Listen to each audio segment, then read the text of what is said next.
गुरुमुखो श्री परमहंस अद्वैत मत श्री आनंदपुर सत्संग आश्रम को आध्यात्मिक विद्या का महान केंद्र बनाने हेतु श्री श्री 108 श्री सतगुरुदेव जी महाराज जी श्री तृतीय पातशाही जी ने नवंबर सन 1939 में इसे अपना स्थायी निवास बनाया।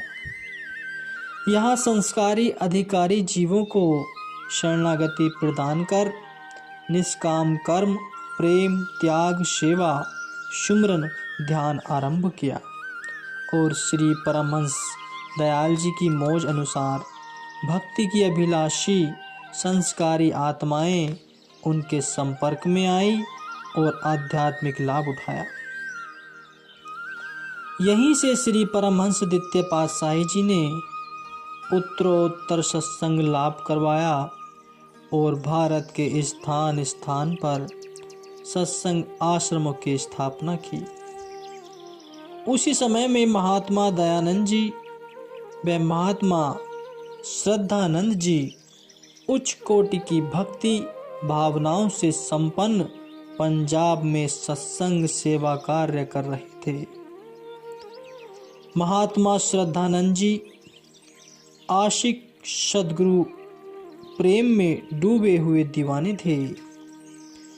महात्मा दयानंद जी त्याग वैराग्य की मूर्ति फकीराना यानी मस्त योगी की भांति थे। इधर आपके हृदय में आत्म आनंद की बढ़ती जिज्ञासा ने लक्ष्य की ओर तीव्रता से पग बढ़ाया।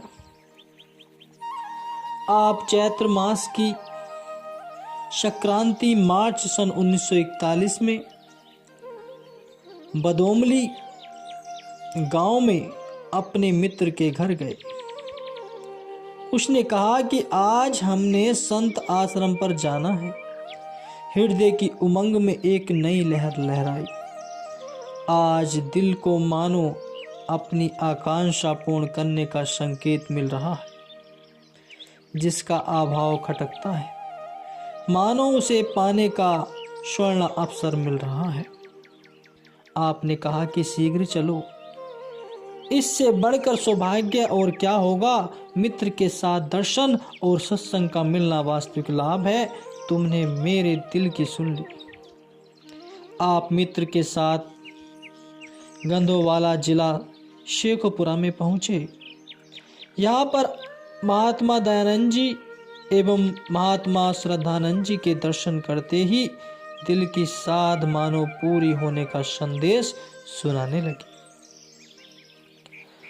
आनंदित आंखों से अश्रुधारा प्रभावित होने लगी। सत्संग से पूर्व शांति और आनंद अनुभव हो रहा था।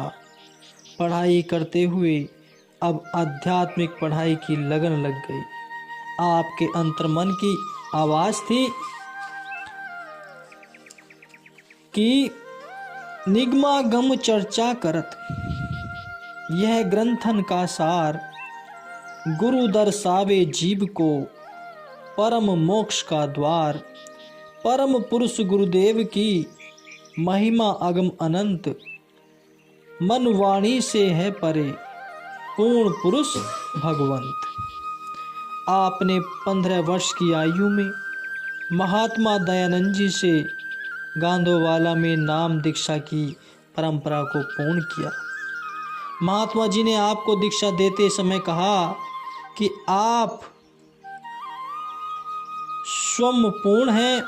विधाता ने हमें यह स्वर्ण अवसर प्रदान किया है। आपकी लगन शीघ्र ही वास्तविकता के लक्ष्य पर पहुंचा देगी। इस प्रकार अब जब भी समय मिलता आप गांधोवाल में आश्रम की सेवा लगन से करते।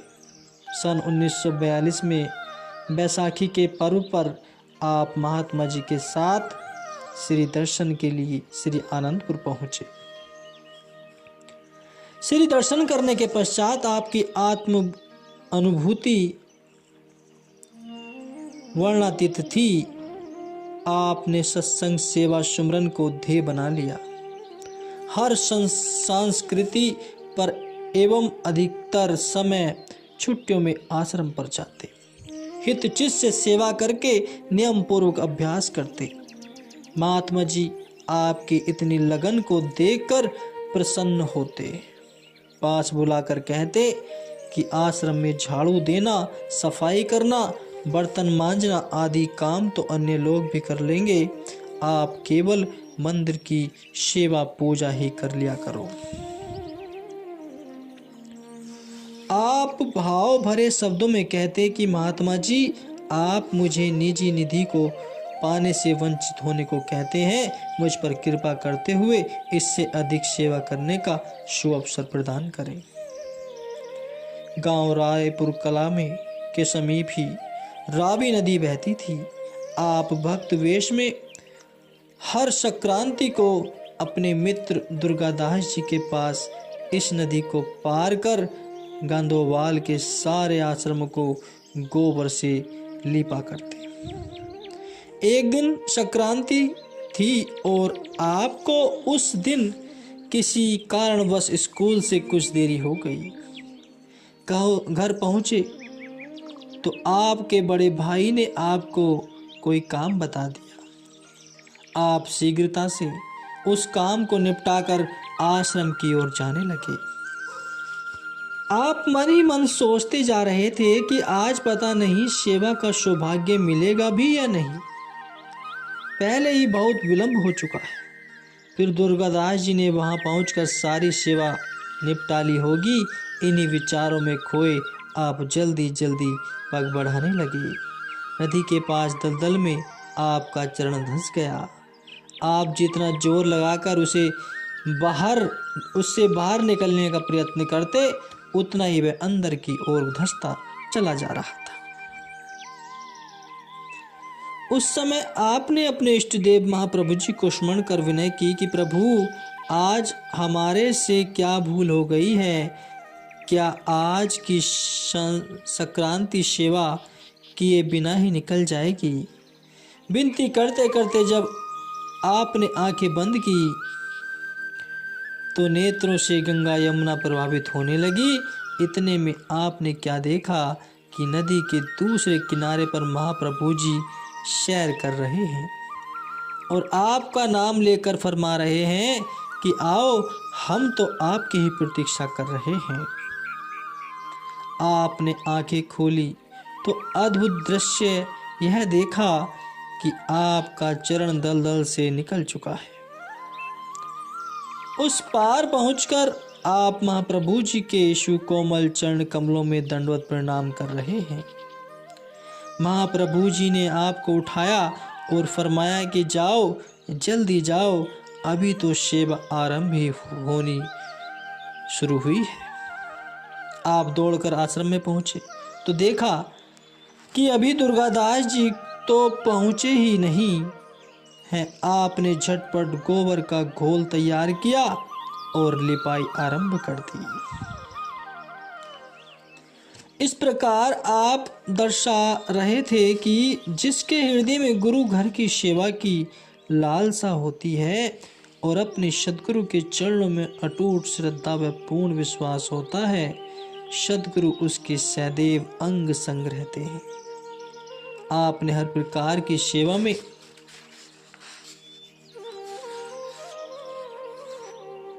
भाग लेकर यह भी दर्शा दिया कि गुरु दरबार की कोई भी सेवा बड़ी अथवा छोटी नहीं होती। यह सेवा तो अति सौभाग्य व उत्तम कर्मों के फलस्वरूप ही जीव को मिलती है। महात्मा जी आपके तेजोमयी प्रसन्न चित रूप को निहारते और मन ही मन कहते कि सचमुच दिव्य देवी गुण स्वरूप जब धरा पर अवतार लेते हैं तो मानवीय आदर्शों पर चलते हुए स्वयं को रहस्यमयी बनाए रखते हैं। माता जी आपके बदले हुए रंग ढंग को देखकर सोचती कि क्या सचमुच यह संन्यास मार्ग को अपना रहा है। एक क्षण में योग माया का प्रभाव इस विचार को बदल देता। नहीं, अभी इतनी जल्दी नहीं होगा। घर गृहस्थी को आश्रय स्वीकार करेगा, घर गृहस्थी को अवश्य स्वीकार करेगा। सन 1944 में मैट्रिक पास कर आप दुकान का कार्य करने लगे और महात्मा जी के संपर्क में त्याग एवं वैराग्य आपको उपहार में मिल चुके थे। बाहरी कार्य व्यवहार करते हुए भी आत्मानुभूति आपको विह्वल बनाए रखती। आध्यात्मिक पथ पर सृष्टि में आध्यात्मिक संबंध केवल तत्ववेता आत्मवेता ही जानते हैं। समय समय पर धुर का संदेश सुनाने, सत्य मार्ग का बोध कराने एवं परमात्मा से एकाकार का पद सुझाने के लिए नित्य एवं निमित्त अवतार धरा पर आते हैं। ऐसी अवतारी विभूतियां जन्म से ही सर्वगुण संपन्न होती है। यहाँ धरती पर वे मानव रूप के आदर्श स्थापित करने हेतु कार्य करते हैं। देह के पूरक आत्मनिष्ठ का संबंध पूर्ण करने हेतु ऐसा दर्शाते हैं मानो एक दूसरे को मिलन को आतुर। अंतर मन में खुशी अपूर्व दे रही मानो यह पैगाम, मिल गया अब असली ठिकाना, पाया दिल ने है विश्राम। सद्गुरु दर्शन की जिज्ञासा दुज के चंद की भांति बढ़ी, श्री दर्शन की प्रथम किरण से कायाकल्प हुआ उस घड़ी। सन 1942 में आप श्री दर्शन के लिए श्री आनंदपुर पहुँचे। आपके दिल में श्री सद्गुरुदेव महाराज श्री तीसरी पातशाही जी के श्री दर्शन की तीव्र उत्कंठा, अगाध प्रेम तथा हार्दिक अधीरता का सागर हिलोरे ले रहा था। श्री सद्गुरुदेव जी महाराज जी ने आपको निहारते ही पहचान लिया, अपने ध्येय के पूरक को पाकर हर्षित हो गए। आपके हार्दिक तरंगों से जैसे ही इष्टदेव प्यारे प्रियतम के श्री चरणों को छू लेने के लिए पग आगे बढ़ाया, एक झलक के पाते ही समुद्र ने तरंगों की तदूप बना दिया। श्री सद्गुरुदेव महाराज जी ने आपको अपने सम्मुख बिठाकर सुरत शब्द योग अर्थात अजपा जाप सहज समाधि व अनाहत ध्वनि की युक्तियां बतलाई। आप दिव्य अलौकिक आभा को निहारते ही श्री सद्गुरुदेव जी के ध्यान में लीन हो गए। आपने उस समय अमर ज्योति के प्रखर प्रकाश को समाहित कर आत्मानुभूति की और श्री सद्गुरुदेव महाराज जी ने गुरु दीक्षा में पूर्णता प्राप्त करने की रीति को पूर्ण किया तो आपने योग्य एवं अधिकारी शिष्य के समान आपको ग्रहण किया। उनकी प्रसन्नता का ठिकाना नहीं था। दरिया सद्गुरु कृपा करी, शब्द लगाया एक, लागत ही चेतन भया, नेत्र खुला अनेक। दरिया बान गुरुदेव का, कोई झेले सुर सधीर, लागत ही व्यापे सही, रोम रोम में पीर। अर्थात श्री सद्गुरुदेव महाराज जी ने कृपा दृष्टि कर शब्द की चोट लगाई तो एकदम ही रोम रोम में चैतन्य स्वरूप के दर्शन हो गए और दिव्य दृष्टि खुल गई। परंतु ऐसा तभी होता है जब शिष्य भी पूर्ण हो, उनकी कृपा दृष्टि को समाहित कर उनमें एकाकार होने की शक्ति हो। ऐसी शक्ति और कृपा के अधिकारी पूर्ण पुरुष ही होते जो केवल आदर्श स्थापित करने के लिए नियम पालन करना आवश्यक समझते। वे स्वयं में पूर्ण होते। आप भी उसी आदर्श को स्थापित कर रहे थे।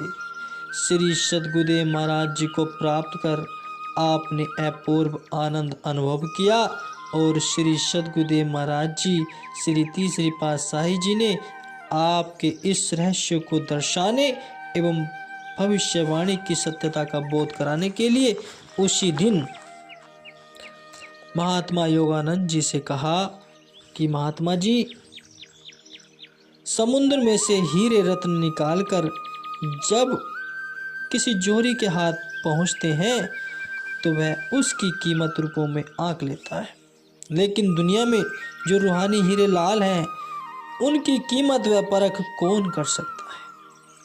महात्मा जी ने उत्तर दिया, श्री गुरु महाराज जी, दुनिया में जो परमार्थ भक्ति ज्ञान वैराग्य से पूर्ण अपने इष्ट देव की भक्ति में लगे हुए हैं वही हीरे लाल है।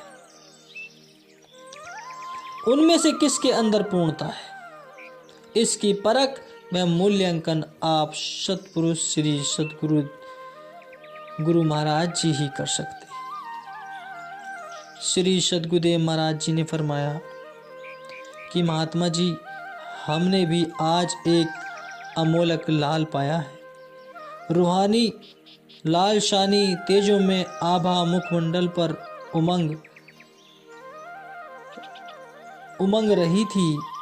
पुनः फरमाया कि महात्मा जी, भक्त राम प्रकाश को आज हमने गुरु दीक्षा से ही पूर्ण नहीं किया, अपितु उन्हें अपना घर ही दर्शा दिया है। महात्मा जी ने दंडवत प्रणाम कर कहा, स्वामी जी, महापुरुषों के अगम रहस्य हमारी समझ से बाहर है। सत्पुरुषों की लीला सत्पुरुष ही जाने। आप श्री दर्शन कर कृतार्थ हो गए। अब आप पहले से भी अधिक गुरु भक्ति पर उत्तरोत्तर बढ़ते जाने में दृढ़ संकल्प हुआ। रायपुर कला में वापस लौटे तो अत्यधिक समय गंदोवाला आश्रम में बिताने लगे। वर्ष में एक बार पुनः 2 बार श्री आनंदपुर जाते, वहां दिलो जान से सेवा में जुट जाते। श्री दर्शन का अमृत पीते हुए न आघाते। आप बार बार श्री चरणों में विनय करते कि पूर्ण शरणागति की कृपा करें।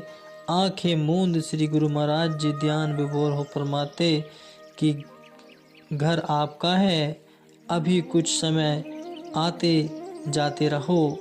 इसमें क्या रहस्य था, वे अपने शिष्य की पूर्णता दिखाना चाहते थे, वे ही जाने। कि नित्य निमित्त संत रूप में दर्शन साकार कराते हैं। लीला अपरंपार है इनकी, निज भक्तों को सरसाते हैं। दिल से दिल का जुड़ा है नाता, हर युग में ही दर्शाते हैं। भगवान भक्त के वश में है, प्रेम में बंध चले आते हैं। धन्य है प्रेमी भक्त प्रभु के, प्रभु को सदा रिझाते हैं। प्रभु की दिव्य लीला को हृदय मंदिर में बसाते हैं। बोलो जयकारा, बोल मेरे श्री गुरु महाराज जी की जय।